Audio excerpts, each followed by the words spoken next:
Hello, thank you for watching the Sushi.co channel. This is Sushi. I will talk about why. Why do I spend so much time on introducing Sashiko history or mindset instead of techniques in comparison to Sashiko and Sushi.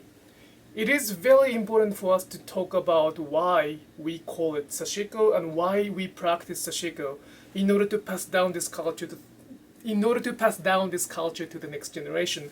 And I would like to talk about why it is so important for us to talk about it in comparison to some other Japanese culture, some other famous Japanese culture. Today I'm going to talk about sushi and sashiko. Alright, so this is today's topic. And you know sushi, right? Like the Japanese food with the raw fish on top of the like rice, or rolled sushi. Sushi is a Japanese, I think it's very local Japanese food we all enjoy in Japan. And the sushi came to the US, came to all over the world, and became sushi, from Japanese sushi to the sushi. In the process of introducing localization and also interpretation, sushi became something different from the sushi we can eat in Japan. For example, some of the sushi has no rice vinegars. Some sushi is deep fried with the butters. Some sushi has some spicy sauce in it. Those are the example of localization and changes. I am perfectly fine with the changes. I think the culture is supposed to be altered over time based on the need. However, it is very unnatural to expect to have those non-Japanese sushi to be one of the menu in Japanese traditional sushi restaurant in Japan. I do love Godzilla roll or the other crunchy roll. However, those are not gonna be on the menu in Japanese sushi restaurant, obviously. There's a big difference between the Japanese sushi and also the other sushis, which is interpreted as the sushi.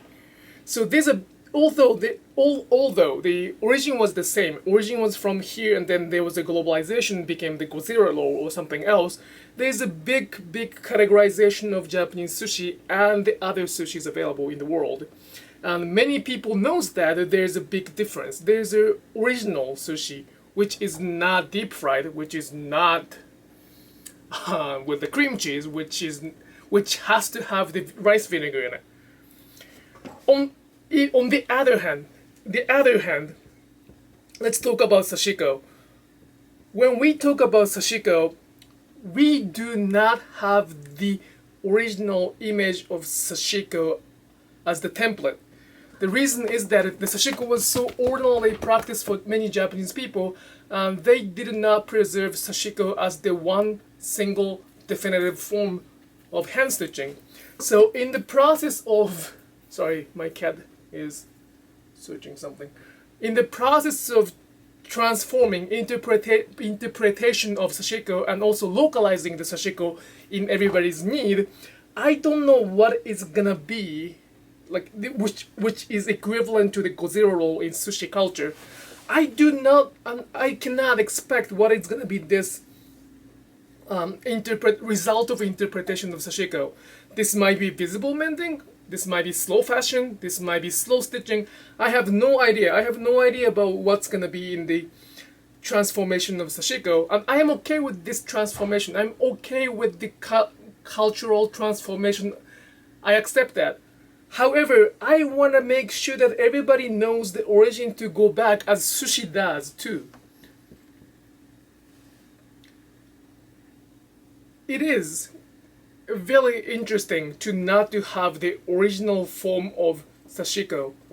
And I explain why we don't have the original form of sashiko, which include the concept of shame, which include the concept of poverty. It includes a lot of Japaneseness behind the sashiko, and I cannot explain that right now in this video. But I just want you to know that in order to have this nice, healthy transformation of culture, I want us to understand what is the sashiko for Japanese people, so that this original image of sashiko will not be repainted by the result of cultural transformation. Again, I am perfectly fine. I accept all of the cultural transformation as long as we all can respect the origin. I do not think that the people who like Godzilla roll will repaint the sushi culture in Japan. They cannot, because sushi, because sushi, because sushi, osushi. I'm sorry, the Japanese. There's a big difference between the pronunciation. Sushi is the English pronunciation I use when I speak English, but osushi is the Japanese pronunciation I use in Japanese. Anyway, I don't think the people who like Godzilla roll or crunchy roll can change the culture of osushi in Japan, because there's a big numbers of people and big population of people who likes to preserve the original form of sushi. Many Japanese don't like this Godzilla roll, they just don't like it. I am kind of getting used to the American culture here, so I am actually really like it. However, there is a big categorization between those two, and there are a lot of big population of people who try to preserve this culture. If you order Godzilla roll in the traditional sushi restaurant, they might be insulted. That is also, I mean, probably they will not be even insulted. They might just laugh at you and then just don't serve that. That's a big discussion when the California roll came to the menu for the first time, probably 30 years ago, 40 years ago, if it was the sushi or not. I believe that the California roll was invented by the Japanese people. So it is perfectly fine. It is perfectly fine to have the culture altered over time based on the need and localization and interpretation. However, as the sushi, which has this strong image already, I want Sashiko to have the original image as strong as possible so that we can enjoy the transformation instead of being repainted by another interpretation. This is not really easy for me to explain because I have to explain the Japanese culture as well as the textile culture in Japan. And probably not many people want to hear this because sashiko is probably just a fashion trend for you, or sashiko may be just a quick visible mending tips that you can get. However, there are people who practice sashiko, and I would like to preserve the original image of sashiko as much as I can, and therefore I would like to introduce, and I would like to spend as much time as I can to preserve and introduce what sashiko is for us, sashiko mindset. Whew. I hope this explanation makes a little bit of sense to you. Again, the English is my second language. I decided not to edit that much so I can create more videos. If you have any questions, I might not be able to answer on the YouTube comments, but I do check them occasionally and as frequently as I can. And I hope this video, Sakura-chan,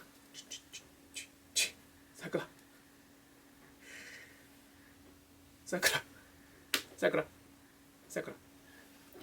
Sorry.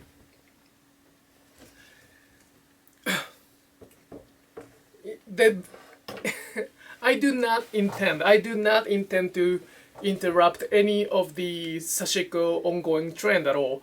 I would like to share and introduce why we call it sashiko and how the Japanese people, at least I, as a Japanese, practice sashiko. Alright, I think I covered everything. No script, no editing, no critical editing. It is still scary, it is still outside of my comfort zone, but I will keep doing that so I will be able to share more information, more knowledge, more wisdom. The honest insight, I do have the Patreon page for you to support me, and you can get my honest insight about sashiko movement in that as a return. Please consider to come to the Patreon to support me. I do also have a lot of information on these YouTube videos, also Instagram and on my website, which is upcyclestitches.com. I am here to support, I am here to share the Sashiko techniques as well as Sashiko mindset, and I will spend a lot of time on introducing what Sashiko for us. Thank you so much for watching. If you like these videos, please press the good button, and also please subscribe the video. I will try to upload as many videos as possible from now. I will focus on that instead of teaching more Sashiko. Thank you. Bye.